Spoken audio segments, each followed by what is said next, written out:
Hi all, welcome to my channel. ఈరోజు constructor in Java అనే concept చూద్దాం. So what is mean by constructor? Constructor అంటే ఏంటి?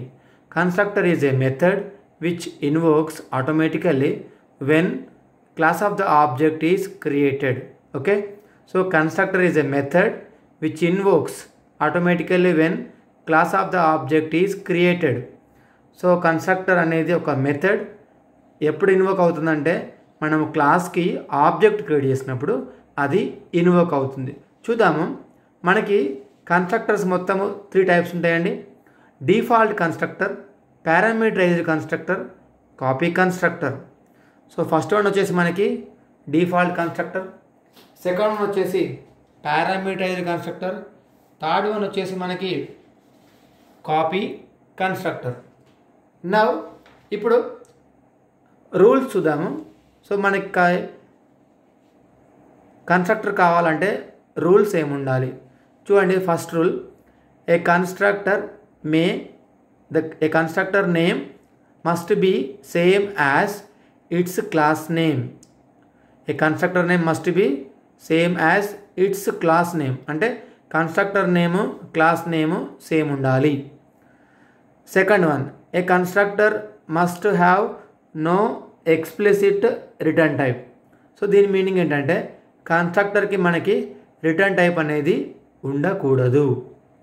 Third point, a Java constructor cannot be abstract, static, final and synchronized. So కన్స్ట్రక్టర్లో abstract ఉండకూడదు, static ఉండకూడదు, final ఉండకూడదు, synchronized ఉండకూడదు. సో ఓవరాల్గా ఈ పేజ్లో మనము ఏం చూస్తున్నామంటే constructor is a method which invokes automatically when class of the object is created. So ఎప్పుడైతే మనం ఆబ్జెక్ట్ క్రియేట్ చేస్తున్నామో క్లాస్కి కన్స్ట్రక్టర్ అనేది ఇన్వోక్ అవుతుంది. మనకు 3 టైప్స్ ఆఫ్ కన్స్ట్రక్టర్స్ ఉన్నాయి: డిఫాల్ట్, పారామీటరైజ్డ్, కాపీ. రూల్స్ ఏం చెప్తున్నాయంటే a constructor name must be same as class name. So class name constructor name same ఉండాలి. A constructor must have no explicit return type. So మనకి return type అనేది ఉండకూడదు. అదేవిధంగా a Java constructor cannot be abstract, static, final and synchronized. So మనకి Java constructor అనేది abstract ఉండకూడదు, static ఉండకూడదు, అదేవిధంగా ఫైనల్ కూడా ఉండకూడదు. సో ఇది మనకి వచ్చిన ఫస్ట్ పేజ్. ఓకే, సో మనం ఇక్కడ టైప్స్ తెలుసుకున్నాం కదా. డిఫాల్ట్ కన్స్ట్రక్టర్, పారామీటర్ కన్స్ట్రక్టర్ ఇక్కడ తెలుసుకున్నాం కదా. సో ఒక్కొక్క దాని గురించి మనం తెలుసుకుందాము. ఫస్ట్ వన్ వచ్చేసి డిఫాల్ట్ కన్స్ట్రక్టర్. Default constructor. మరి డిఫాల్ట్ కన్స్ట్రక్టర్ అంటే ఏంటి? ఒకసారి మనం ఇక్కడ చూస్తే default constructor. So what is mean by default constructor? So default constructor means a constructor is called default constructor when it does not have any parameters. So a constructor is default constructor. ఒక కన్స్ట్రక్టర్ని మనము default constructor అని ఎప్పుడు అంటామంటే when it does not have any parameter. ఒకవేళ ఆ కన్స్ట్రక్టర్లో ఏ parameters లేకపోతే దాన్ని మనము డిఫాల్ట్ కన్స్ట్రక్టర్ అని అంటాం. చూద్దాం ఒకసారి. Right a Java program demonstrating on default constructor. ఒకసారి ఇక్కడ చూస్తే ఫస్ట్ మనకి క్లాస్ ఏ ఉంది. So name of the class వచ్చేసి ఏ, మెథడ్ నేమ్ కూడా A, system dot out dot println default constructor అని ప్రింట్ చేస్తున్నా. Then public static void main string args A. So we're creating object for class A. A అనే క్లాస్కి object create చేస్తున్నాం. ఎలా create చేయాలి? First class name, తర్వాత object name, new keyword, ఈ class name మళ్ళీ ఇక్కడ వస్తుంది, open bracket, close bracket. So దీనిలో మనము కన్స్ట్రక్టర్ ఉందా లేదా ఎలా తెలుసుకోవాలి? ఇంపార్టెంట్ పాయింట్ ఏంటంటే class name, method name same ఉన్నాయి కాబట్టి దీన్ని మనము కన్స్ట్రక్టర్ అని అంటున్నాము. దీని తర్వాత క్లాస్ నేము, మెథడ్ నేము సేమ్ ఉంది కాబట్టి దీన్ని మనము కన్స్ట్రక్టర్ అని అంటున్నాం. ఇది డిఫాల్ట్ కన్స్ట్రక్టర్ ఎలా అవుతుందంటే a constructor which does not have any parameters. ఒకసారి ఈ బ్రాకెట్లో ఏ వాల్యూస్ లేవు, అందుకనే దీన్ని మనము డిఫాల్ట్ పారామీటర్స్ అని అంటున్నాం. ఒకవేళ కనుక ఓపెన్ బ్రాకెట్ క్లోజ్ బ్రాకెట్లో ఏమైనా వాల్యూస్ ఉంటే దాన్ని మనం పారామీటరైజర్ అని అనాలి. So this is about the default constructor. Class name, method name same. ఈ బ్రాకెట్లో ఎటువంటి పారామీటర్స్ ఉండకూడదండి. ఒకసారి మనం ప్రోగ్రామ్ ఎగ్జిక్యూట్ చేస్తే javac space file name dot Java, so A dot Java, Java space main method class ఏముంది, ఏ ఉంది. So what is the final answer for this question? Default constructor. So దీన్ని మనము default constructor అని అంటున్నాము. So second one మనము చూసేది parameterised constructor. Very very important. Parameterised constructor, A constructor which does not has specific number of a constructor which has specific number of parameters is called parameterized constructor. A constructor which has specific number of parameters. ఒక కన్స్ట్రక్టర్లో specific number of parameters ఉంటే దాన్ని మనము parameterised constructor అని అంటున్నాము. So దీనిలో parameters ఉండాలి అంతే, వేరే ఏం లేదు. ఒకసారి మీరు ఇక్కడ ప్రోగ్రామ్ చూస్తే class student int ID, so class name వచ్చేసి student, int ID string name. So 2 variables తీసుకుంటున్నా, ఐడి నేమ్. ఐడి వచ్చేసి ఇంటీజర్, నేమ్ వచ్చేసి స్ట్రింగ్. ఒకసారి చూడండి, క్లాస్ నేమ్ స్టూడెంట్ ఉంది, మెథడ్ నేమ్ కూడా స్టూడెంటే ఉంది. So we're taking 2 parameters, int i string n. So this is called as parameterized constructor because class name, method name same with some parameters. Okay, so next ఏం చేస్తున్నా, ID is equal to i అనుకుంటున్నా, name is equal to n అంటున్నా. Next void display, దీన్ని display చేస్తున్నా. సో డిస్ప్లేలో మనం ఏం చేస్తున్నామండి, next system dot out dot println ID plus name. So ఈ ప్లస్ దేనికంటే కన్కాటినేషన్కి యూజ్ చేస్తాము. ఇక్కడ స్పేస్ వస్తుంది, public static void main string args. So ఇంతకుముందు మనం స్టూడెంట్ అనే క్లాస్కి ఒక ఆబ్జెక్ట్ క్రియేట్ చేస్తున్నా, స్టూడెంట్ అనే ఆ క్లాస్కి ఇంకొక ఆబ్జెక్ట్ క్రియేట్ చేస్తున్నా, 2 వాల్యూస్ సెండ్ చేస్తున్నా పారామీటర్ కన్స్ట్రక్టర్లో. 101 రాము, 102 Sita. So S1 dot display చేస్తున్నా, S2 డాట్ డిస్ప్లే చేస్తున్నా. సో ఎప్పుడైతే స్టూడెంట్కి 101 రాముని సెండ్ చేస్తున్నామో, సో ఇక్కడ స్టూడెంట్లో 101 రాము ఇక్కడ వచ్చేస్తుంది. ఐ వాల్యూ వచ్చేసి 101 అవుతుంది, ఎన్ వాల్యూ వచ్చేసి రాము అవుతుంది. సో ఐ వాల్యూ ఐడి అంటే ఐడి 101 అవుతుంది, N value Sita, name is Sita అవుతుంది. సో ఫస్ట్ టైం మనము రాముని, అదేవిధంగా 101 రాముని సెండ్ చేస్తున్నాము. సెకండ్ టైం 102 సీతాని సెండ్ చేస్తున్నాం, 102 సీతాని సెండ్ చేస్తున్నాం. అదేవిధంగా ఈ రెండింటిని మనము డిస్ప్లే చేస్తున్నాం. సో కావాల్సినప్పుడు మీరు అక్కడ చెక్ చేసుకోవచ్చు. జావాసి space student dot Java, Java space student. So 101 రాము ఒకసారి డిస్ప్లే చేస్తుంది, 102 సీత డిస్ప్లే చేస్తుంది. ఎందుకంటే మనం ఇక్కడ 2 ఆబ్జెక్ట్స్ క్రియేట్ చేసాము, S1 S2. ఒకసారి 101 రాము పంపిస్తున్నాం, ఒకసారి 102 సీత పంపిస్తున్నాం. 101 రాము పంపినప్పుడు ఈ వాల్యూస్ ఐ వాల్యూ 101 అవుతుంది, ఎన్ వాల్యూ రాము అవుతుంది, ఐ వాల్యూ ఐడిలోకి వెళ్తుంది.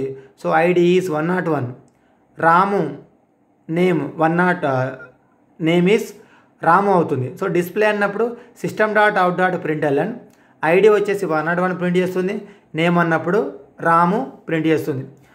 సో అదేవిధంగా సెకండ్ టైంలో కూడా 102 సీత. సో ఈ 102 దీంట్లోకి వెళ్తుంది, సీత అనేది నేమ్లోకి వెళ్తుంది. సో ఫైనల్ ఆన్సర్ మనకి ఏమొస్తుందండి, 101 రాము, 102 సీత. సో ఈ విధంగా మనము పారామీటరైజ్డ్ కన్స్ట్రక్టర్ని ఎగ్జిక్యూషన్ చేయవచ్చు. సో అదేవిధంగా మనము థర్డ్ కన్స్ట్రక్టర్ చూద్దాము. సో ఈ థర్డ్ కన్స్ట్రక్టర్ ఏంటంటే copy constructor. So third constructor ఏంటంటే copy constructor. Very very important. So copy constructor అంటే ఏంటి? A copy constructor is a constructor which is used to create a new object as a copy of an existing object. So ఇక్కడ ఏంటంటే it is a constructor which is used to create new object as copy of existing object. అంటే ఒక object existing object నుంచి ఇంకొక new ఆబ్జెక్ట్ని create చేసే విధానాన్ని మనము copy constructor అని అంటున్నాం. ఒకసారి చూడొచ్చు ఇక్కడ. సో ఈ ప్రోగ్రామ్ చూస్తే ఇంతవరకు ఇంపోర్ట్ java.util.scanner. సో ఎప్పుడైతే మనము కీబోర్డ్ ద్వారా వాల్యూస్ తీసుకుంటున్నామో ఈ యూటిలిటీని మనము ఇంపోర్ట్ చేసుకోవాల్సి ఉంటుంది. Import java.util.scanner. Next class student.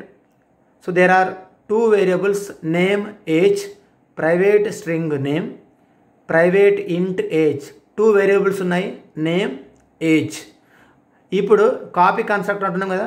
Constructor అంటే ఏంటి? Class name, method name same ఉండాలి. సో అదేవిధంగా మనకి వేరియబుల్స్ చూస్తే నేమ్ ఉంది, ఏజ్ ఉంది. So this dot name is equal to name, this dot age is equal to age. So this ఇక్కడ ఏం చేస్తుందంటే current value, so current object వాల్యూస్ని రిఫర్ చేస్తుంది. This dot name is equal to name, this dot age is equal to age. So ఇక్కడ నుంచి మనకి name వస్తుంది, ఇక్కడ నుంచి ఏజ్ అనేది వస్తుంది. Next one public student. ఇంకొక ఆబ్జెక్ట్ క్రియేట్ చేస్తున్నాము, ఇంకొక మెథడ్ తీసుకున్నాము, మళ్ళీ same public student std.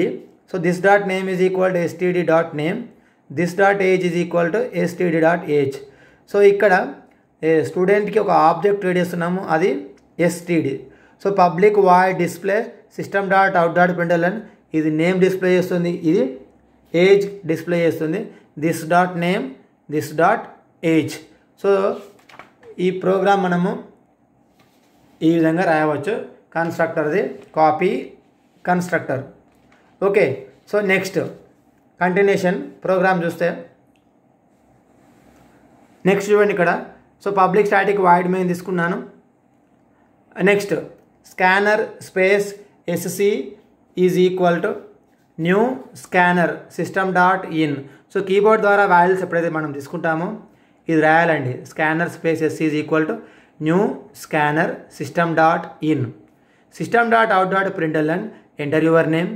So you are going to enter your name. Let us say Rama. String space name is equal to SC dot text. So this is used to read a token or read a word. So it will read Rama. Rama అని అది read చేస్తుంది. Next one system dot out dot println, enter age. Suppose 25 age మనం enter చేసినప్పుడు ఇంట్ age is equal to SC dot next ఇంట్.